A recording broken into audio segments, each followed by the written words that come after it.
Yeah, today is 8 December. You ain't gonna believe this. It's 72 degrees and humid. Looking out on my lot, I'm seeing a lot of color change from my herbicide application. So I did some good there. Only been a few days, so it'll take a while for the rest of it to turn yellow and die. And I got some trim pieces for my Ford. The upper rear cab corners. And I've got them painting here. I'm not worried about getting paint on the vise. That never bugs me. I'll clean it off with paint remover if it does. This battery is from my Jeep YJ series I keep up at the farm. It has 0 voltage. It's completely dead. And I got on internet, YouTube, and guys that have dealt with this before are saying if you take an old school charger and force feed it at 2 amp charge rate to get it up to at least 10.5 volts, then you can plug in a smart charger and it will take it from there. My John Deere 2030 tractor battery was super low, and it finally took a charge and indicated full with my smart charger. The Ford tractor battery, same thing, it was low. It took a charge no problem and indicated full eventually.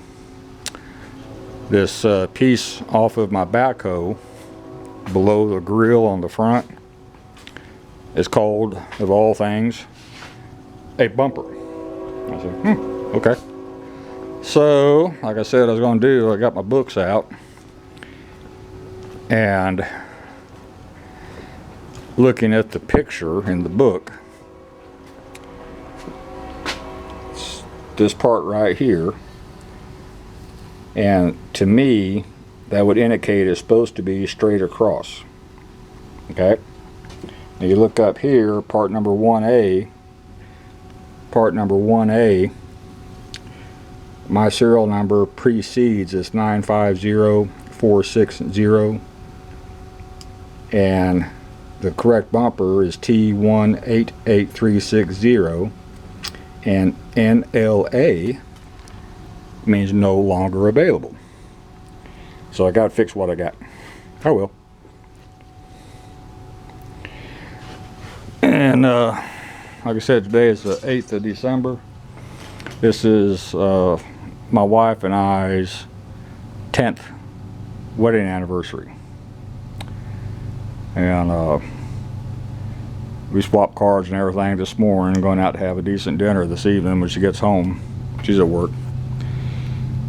And 10 good years. Hope we get another 40. And we're both realistic in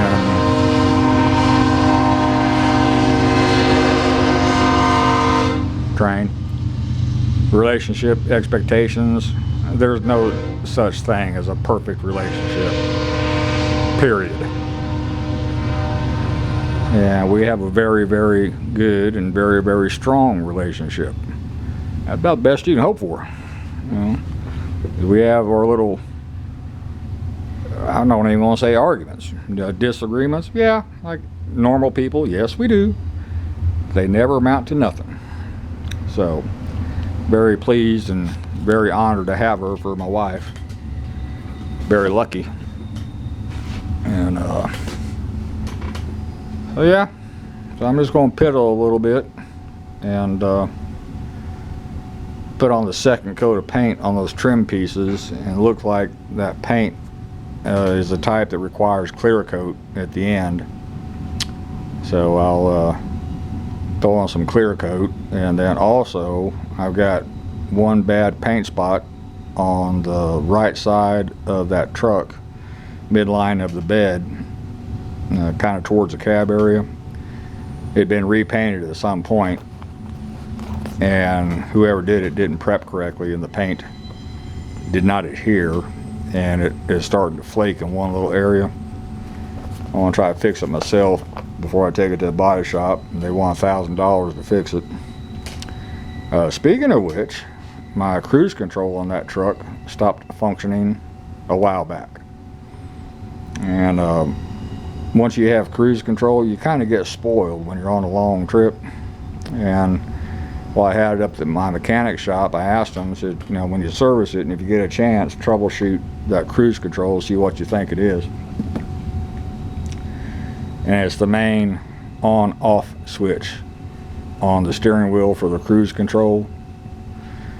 And he said, Amos, we found the problem, but you ain't gonna like it. I said, well, tell me the problem. And he told me it's a switch. And he said, it's really expensive. I said, well, how expensive is really expensive? $500 damn for a switch from Ford.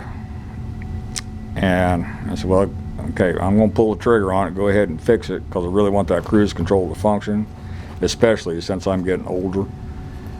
And it makes driving a whole lot easier. I don't have to constantly monitor the speed. A lot of roads we are on, there ain't no other traffic, so you don't drive a traffic flow. You got to pay attention to your speed. And I'm a runt, I'll admit it. You know, I'm on a motorcycle.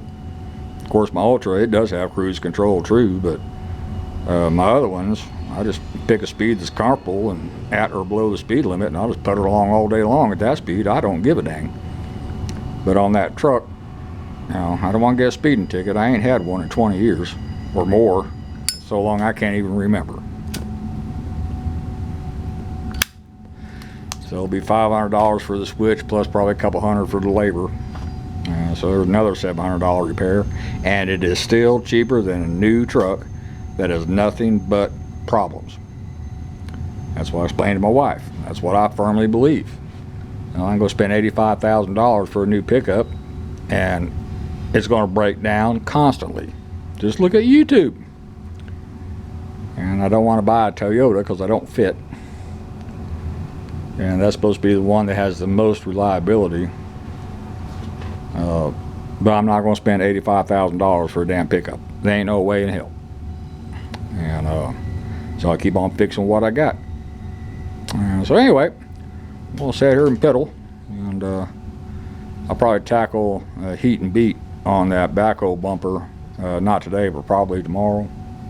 It's already past 2 o'clock. Like I said, Jared and I is going out to dinner tonight, and I don't want to get wore out. And that's all for this one. Thank you.